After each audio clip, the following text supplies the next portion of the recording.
I'll put got it. Well, welcome to the Rincon Valley School District's February 2021. Oh, look at that, 21-22 it should be budget forum. Presented by Dr. Tracy Smith, Superintendent, and myself, Alan Watts, the CBO. The first slide is showing the first interim multi-year projections from the October 31st first interim, showing the NYP as of 10/31/21 with the COLA environment, showing the COLAs in the current year and the out year, 2 out years. The projected ADA percentage that we use when we do the multi-year projection. The declining enrollment is also included in the projection. Also included is the salary step-in column and PERS and STIRS costs to the district for the upcoming year. Also included is an ADA cliff 21 and 22-23 totals. It shows where we were at first interim, and with the 2 columns followed, projected budget for 22-23 and 23-24, highlighting the deficit spending we have with the current COLAs we have. So can we just take a quick second here? So COLA is cost of living adjustment, correct? Yes. And then ADA is your average daily attendance. So that explains enrollment times the quality of the attendance, or how high the attendance of our students were on at any during a period of time. And STIRS and PERS are referred to the retirement to both our certificated and classified employees. Yes. Okay. Next slide is the big ticket items for the governor. We have the 5.33% COLA applied to the LCF funding for 22-23 and 23-24 and 24-25's COLAs have also been included in the multi-year projections, which will be shared with also with the board when we do the second interim in March. We also have the governor's big ticket item of expanded learning opportunity grant program, which is also known as ELOP. Rincon Valley is earmarked to get $716,000 this current year. And then we have universal access to school meals, which is makes it so that all the food that is served is paid by the state, and the districts are reimbursed.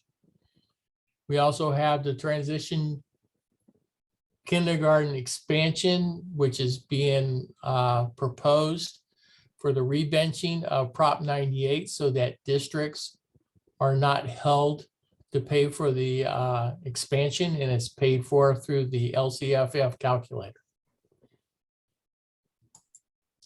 Additional big ticket items is additional spending and additional revenues for special education based funding formula.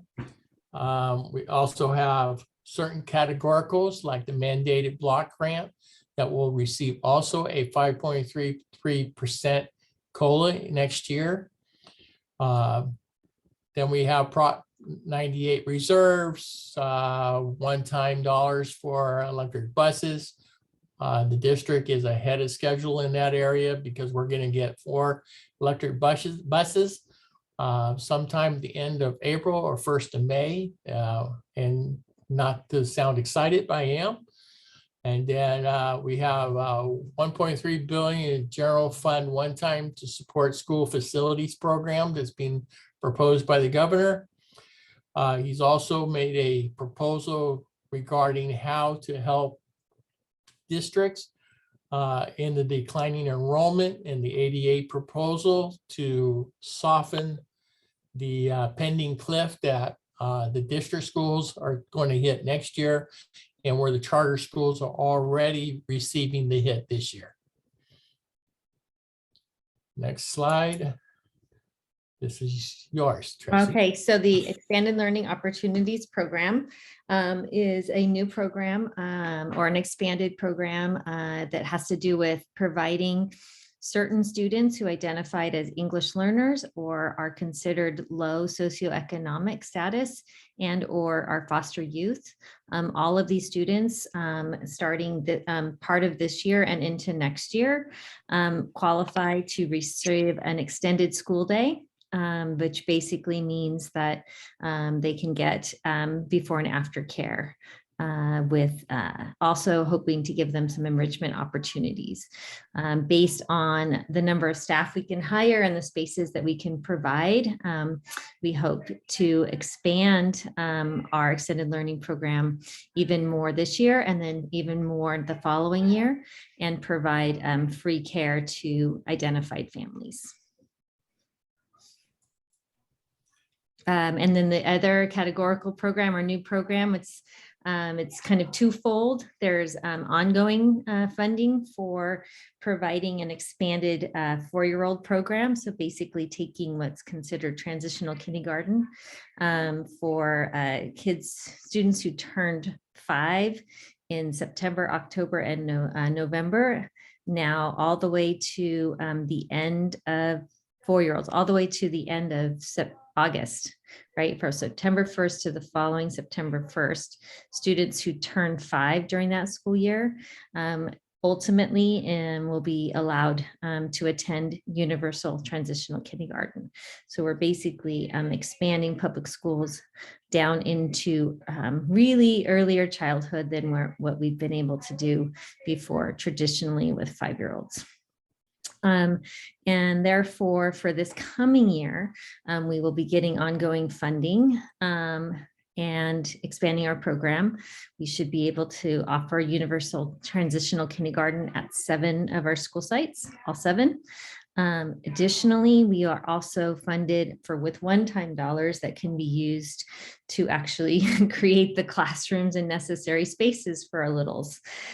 So would that be napping cots or trikes, smaller tables, making sure that the teachers have access to certification, the certification necessary to teach these classes. So these are 2 parts, one ongoing funding for universal transitional kindergarten and one-time dollars that can be used over the next few years to establish the program. Okay, welcome to second interim multi-year projections. The governor came out in January with his proposal. Everything is a proposal. His multi-year projections for COLA is in green, where he has proposed higher COLAs of 5.33, which is an increase of 2.85%. And then in the year 23-24, a 3.61 COLA, which is an increase of 0.5%. Taking into account, we just finished our P1 certification and our ADA came in at 92%. When we do our multi-year projections in the out years, our normal practice has been to use the historical data that we have, which is around 96%. So in 21-22, our current year, our revenues dropped by 4% or $683,000. Again, we have declining enrollment or a slight decline. And then again, I'm showing the same part at the bottom of salary step and column, stirs and PERS costs to the district per employee. And then the ADA cliff in 21-22 and 22-23. And on the right side, we have the second interim numbers showing a deficit spending of 2.1 million. With the higher COLAs in the 22-23 and the 23-24, our deficit spending is less than it would have been. However, we did take in the second interim again a hit when it comes to the P1 certification ADA. Next slide. Risk to the multi-year projection. Remember, this is just a proposal by the governor. He will still be meeting with the legislature and coming back with a May revise in May, which means everything that happened in January is out the door. So it is a proposal. The COLA is 5.33, and 3.61 in the 2 out years. The state is still in a declining enrollment. The state budget and the economy looks good today. The economy can change on a dime, as we found out with the pandemic. So hold on, we'll see what it says in May. STRS and PERS ongoing costs. When these slides were made, these were what they were proposing. Just last week, PERS is proposing a drop of 1%, which means instead of a 3.19% increase, it would be a 2.19% increase. And that's big to the district cost. We will have escalating special education cost, and we have staffing issues at the special education level. Structural deficit and pending cliff. The cliff is for the charter schools, currently happening now. Next year, it's all 8 schools will have the cliff. Again, the governor's May revision, everything could and will change from January.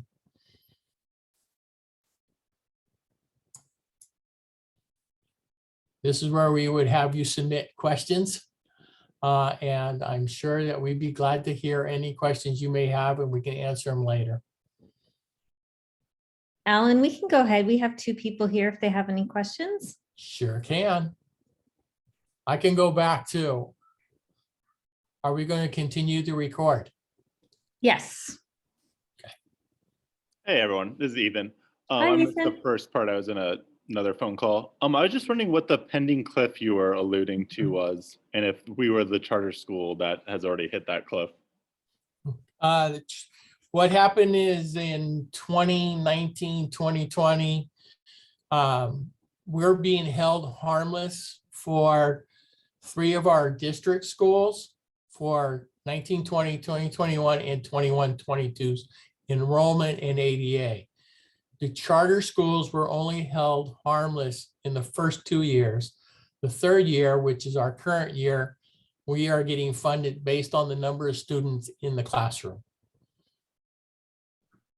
Okay, and I know you pretty much just said this, but I just want to make sure. So we are not getting we're getting our actual ADA based on students in seats this year at Spring Lake Middle School. That's correct. Yes, That's fun. yes, and we do budget according to that number.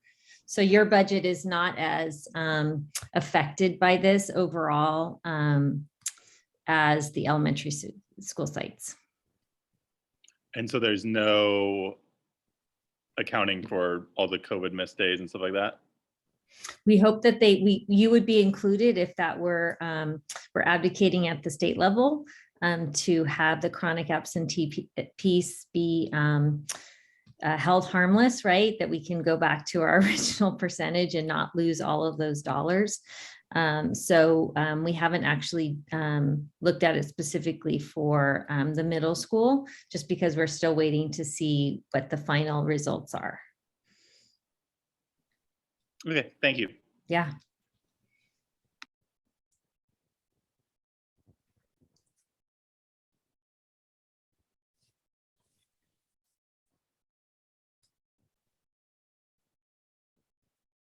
All right, I'm going to go ahead and stop the recording, Alan.